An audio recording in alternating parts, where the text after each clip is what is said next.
Minhas amigas e meus amigos, nos últimos meses uma tristeza infinita vem apertando meu coração. O Brasil está vivendo um dos piores períodos de sua história. Com quase 130 mil mortos e mais de 4 milhões de pessoas contaminadas, despencamos em uma crise sanitária, social, econômica e ambiental nunca vista.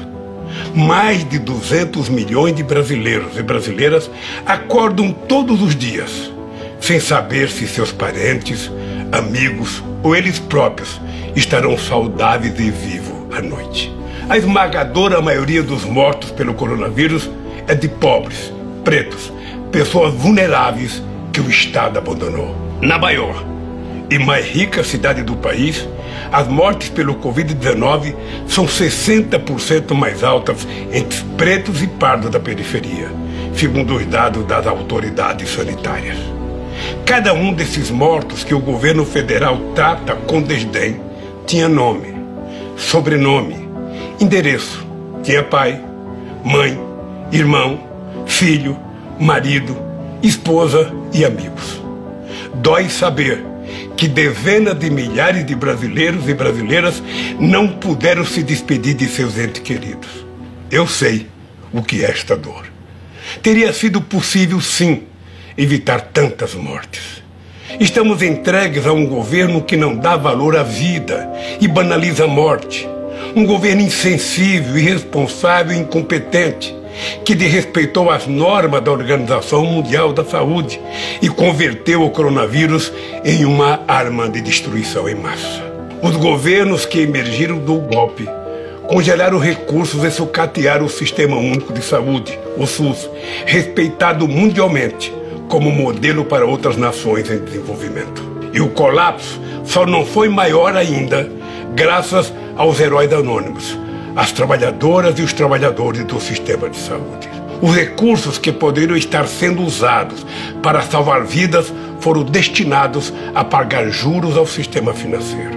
O Conselho Monetário Nacional acaba de anunciar que vai sacar mais de 300 bilhões de reais dos lucros das reservas que nossos governos deixaram. Seria compreensível se essa fortuna fosse destinada a socorrer o trabalhador desempregado ou a manter o auxílio emergencial de R$600 enquanto durar a pandemia.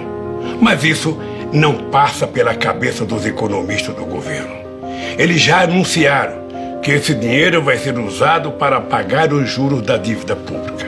Nas mãos dessa gente, a saúde pública é maltratada em todos os seus aspectos. A substituição da direção do Ministério da Saúde por militares sem experiência médica ou sanitária é apenas a ponta do iceberg.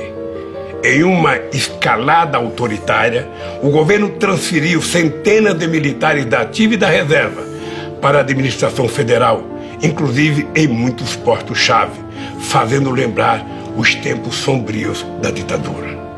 O mais grave de tudo isso é que Bolsonaro aproveita o sofrimento coletivo para sorrateiramente cometer um crime de lesa-pátria. Um crime politicamente imprescritível. O maior crime que um governo pode cometer contra o seu país e seu povo. Abrir mão da soberania nacional. Não foi por acaso que escolhi para falar com vocês neste 7 de setembro, dia da independência do Brasil, quando celebramos o nascimento do nosso país como nação soberana. Soberania significa independência, autonomia, liberdade. O contrário disso é dependência, servidão e submissão. Ao longo de minha vida sempre lutei pela liberdade. Liberdade de imprensa, liberdade de opinião, liberdade de manifestação e de organização, liberdade sindical e liberdade de iniciativa. É importante lembrar que não haverá liberdade se o próprio país não for livre. Renunciar à soberania é subordinar o bem-estar e a segurança do nosso povo aos interesses de outros países. A garantia da soberania nacional não se resume à importantíssima missão de resguardar nossas fronteiras terrestres e marítimas e o nosso espaço aéreo. Supõe também defender nosso povo, nossas riquezas minerais, cuidar das nossas florestas, dos nossos rios, da nossa água. Na Amazônia, devemos estar presentes com cientistas, antropólogos e pesquisadores dedicados a estudar a fauna e a flora e a empregar esse conhecimento na farmacologia, na nutrição e em todos os campos da ciência, respeitando a cultura e a organização social dos povos indígenas. O governo atual subordina o Brasil aos Estados Unidos de forma humilhante e submete nossos soldados e nossos diplomatas a situações vexatórias e ainda ameaça envolver o nosso país em aventuras militares contra os nossos vizinhos, contrariando a própria Constituição para atender aos interesses econômicos e estratégicos militares norte-americanos. A submissão do Brasil aos interesses militares de Washington foi escancarada pelo próprio presidente ao nomear um oficial general das Forças Armadas Brasileiras para servir no Comando Militar Sul dos Estados Unidos, sob as ordens de um oficial americano. Em outro atentado à soberania nacional, o atual governo assinou com os Estados Unidos um acordo que coloca a base aeroespacial de Alcântara sob o controle de funcionários norte-americanos e que priva o Brasil de acesso à tecnologia mesmo de terceiros países.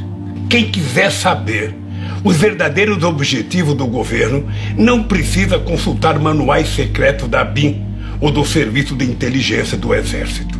A resposta está todos os dias no Diário Oficial, em cada ato, em cada decisão, em cada iniciativa do presidente e de seus assessores, banqueiros e especuladores que ele chamou para dirigir nossa economia.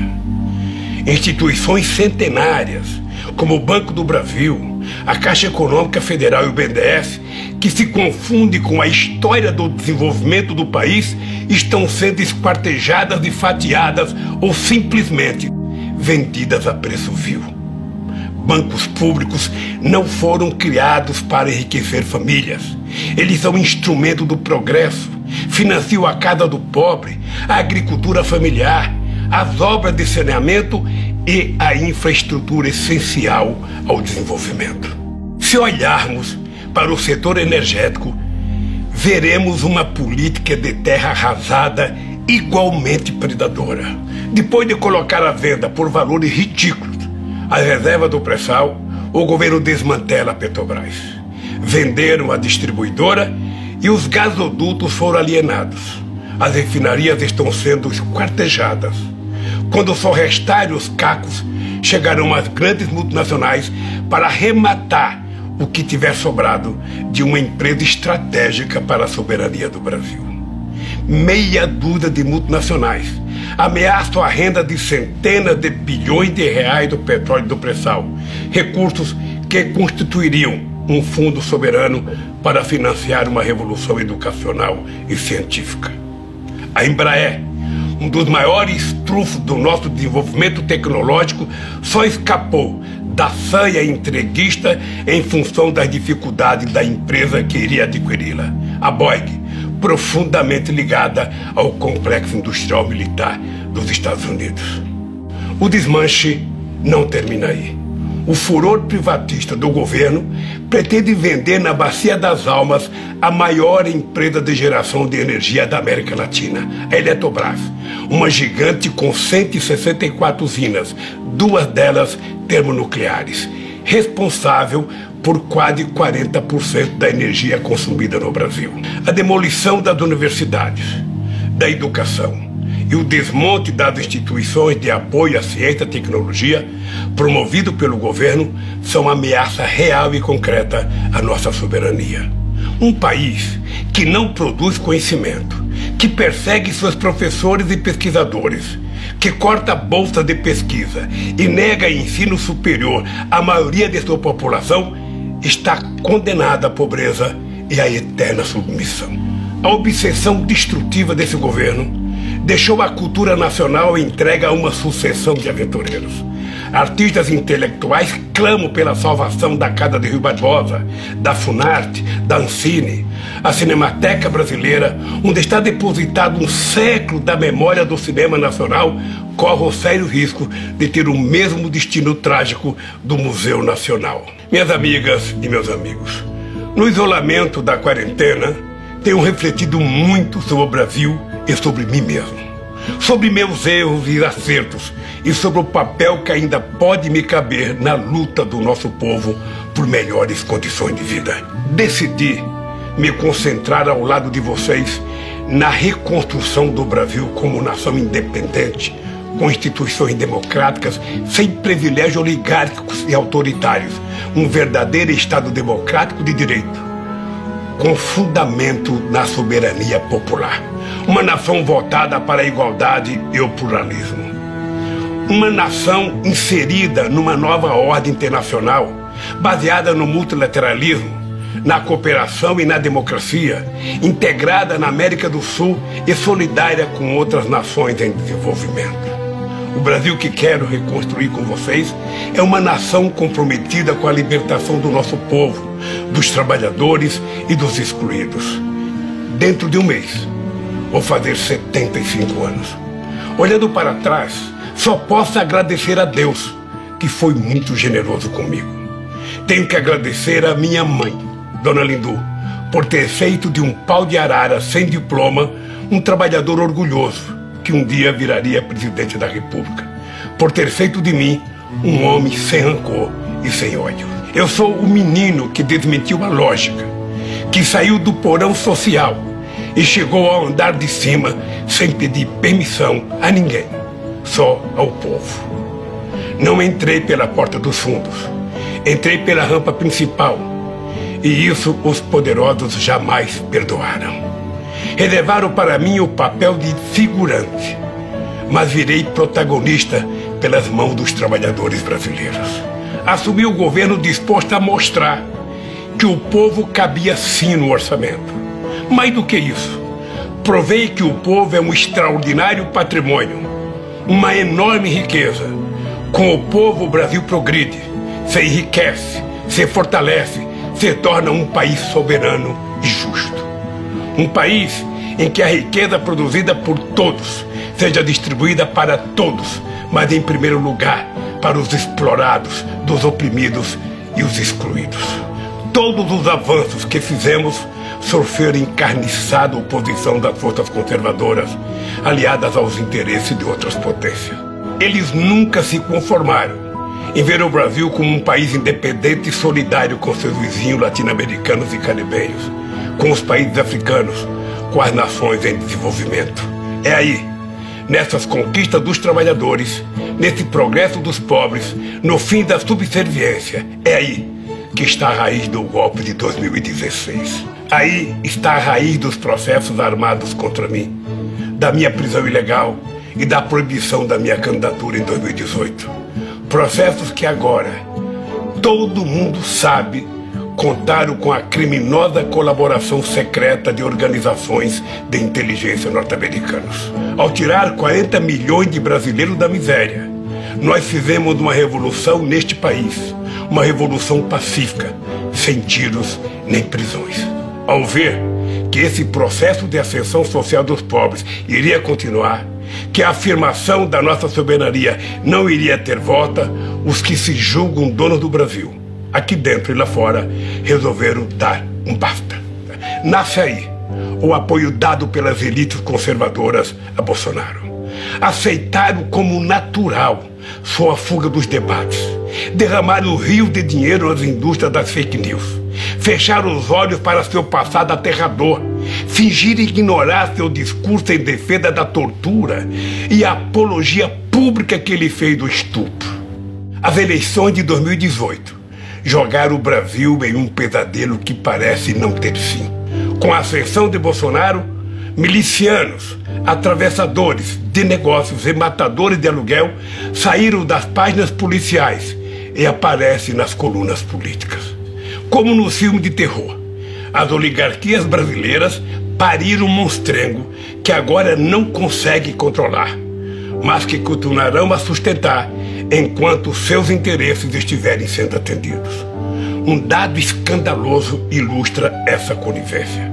Nos 4 primeiros meses da pandemia, 40 bilionários brasileiros aumentaram suas fortunas em 170 bilhões de reais. Enquanto isso, A massa salarial dos empregados caiu 15% em um ano, o maior tombo já registrado pelo IBGE. Para impedir que os trabalhadores possam se defender dessa pilhagem, o governo asfixia os sindicatos, enfraquece as centrais sindicais e ameaça fechar as portas da Justiça do Trabalho. Querem quebrar a coluna vertebral do movimento sindical, o que nem a ditadura conseguiu. Violentaram a Constituição de 88. Repudiaram as práticas democráticas, implantaram um autoritarismo obscurantista que destruiu as conquistas sociais alcançadas em décadas de lutas. Abandonaram uma política externa altiva e ativa em favor de uma submissão vergonhosa e humilhante. Este é o verdadeiro e ameaçador retrato do Brasil de hoje. Tamanha calamidade terá que ser enfrentada com um novo contrato social que defenda os direitos e a renda do povo trabalhador. Minhas amigas e meus amigos, minha longa vida, aí incluídos os quase 2 anos que passei em uma prisão injusta e ilegal, me ensinou muito. Mas tudo que fui, tudo que aprendi, cabe num grão de milho se essa experiência não for colocada a serviço dos trabalhadores. É inaceitável que 10% da população viva às custas da miséria de 90% do povo. Jamais haverá crescimento e paz social em nosso país, enquanto a riqueza produzida por todos for parar nas contas bancárias de meia dúzia de privilegiados. Jamais haverá crescimento e paz social se as políticas públicas e as instituições não tratarem com equidade a todos os brasileiros. É inaceitável que os trabalhadores brasileiros continuem sofrendo os impactos perversos da desigualdade social. Não podemos admitir que nossa juventude negra tenha suas vidas marcadas por uma violência que beira genocídio. Desde que vi, naquele terrível vídeo, os 8 minutos e 43 segundos de agonia de George Floyd, não paro de me perguntar: quantos George Floyd nós tivemos no Brasil? Quantos brasileiros perderam a vida por não serem brancos? Vidas negras importam, sim, mas isso vale para o mundo. Vale para os Estados Unidos e vale também para o Brasil. É intolerável que nações indígenas tenham suas terras invadidas e saqueadas e suas culturas destruídas. O Brasil que queremos é o do Marechal Rondon e dos irmãos Vilas Boas, não o dos grileiros e dos devastadores de florestas.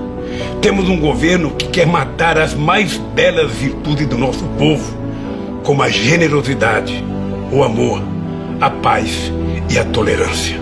O povo não quer comprar revólver, nem cartucho de carabina. O povo quer comprar comida. Temos que combater com firmeza a violência impune contra as mulheres. Não podemos aceitar que um ser humano seja estigmatizado por seu gênero. Repudiamos o escárnio público com os quilombolas. Condenamos o preconceito que trata como seres inferiores, pobres, que vivem nas periferias das grandes cidades. Até quando conviveremos com tanta discriminação, tanta intolerância e tanto ódio? Meus amigos e minhas amigas, para reconstruirmos o Brasil pós-pandemia, precisamos de um novo contrato social entre todos os brasileiros. Um contrato social que garanta a todos o direito de viver em paz e harmonia, em que todos tenham a mesma possibilidade de crescer, onde nossa economia esteja a serviço de todos e não de uma pequena minoria, no qual sejam respeitados nossos tesouros naturais, como a Amazônia, o Cerrado, o Pantanal, a Amazônia Azul e a Mata Atlântica. Alicerce desse contrato social tem que ser o símbolo e a base do regime democrático, o voto. É através do exercício do voto, livre de manipulações e fake news, que devem ser formados os governos e ser feitas as grandes escolhas e as opções fundamentais da sociedade. Através dessa reconstrução, lastreada no voto, teremos um Brasil democrático, soberano, respeitador dos direitos humanos e das diferenças de opinião, protetor do meio ambiente e das minorias e defensor de sua própria soberania. Um Brasil de todos para todos. Se estivermos unidos em torno disso, poderemos superar esse momento dramático.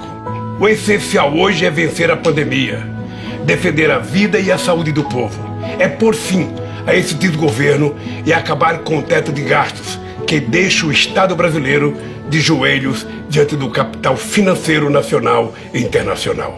Nessa empreitada árdua, mas essencial, eu me coloco à disposição do povo brasileiro, especialmente dos trabalhadores e dos excluídos. Minhas amigas e meus amigos, queremos um Brasil em que haja trabalho para todos. Estamos falando de construir um estado de bem-estar social que promova a igualdade de direitos, em que a riqueza produzida pelo trabalho coletivo seja devolvida à população segundo as necessidades de cada um. Um Estado justo, igualitário e independente, que dê oportunidade para os trabalhadores, os mais pobres e os excluídos. Esse Brasil dos nossos sonhos pode estar mais próximo do que aparenta. Até os profetas de Wall Street e da City de Londres já decretaram que o capitalismo, tal como o mundo conhece, está com seus dias contados. Levaram séculos para descobrir uma verdade inquestionável que os pobres conhecem desde que nasceram. O que sustenta o capitalismo não é o capital, somos nós, os trabalhadores.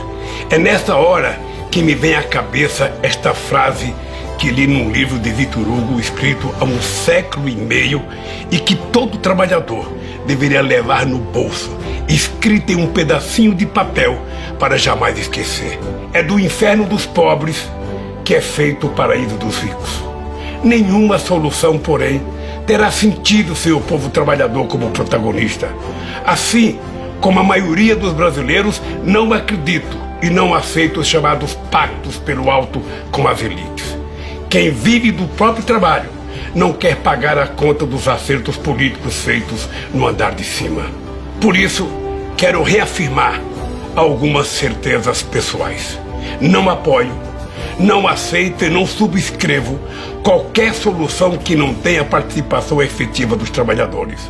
Não contem comigo para qualquer acordo em que o povo seja mero coadjuvante. Mais do que nunca, estou convencido de que a luta pela igualdade social passa sim por um processo que obriga os ricos a pagar impostos proporcionais às suas rendas e às suas fortunas.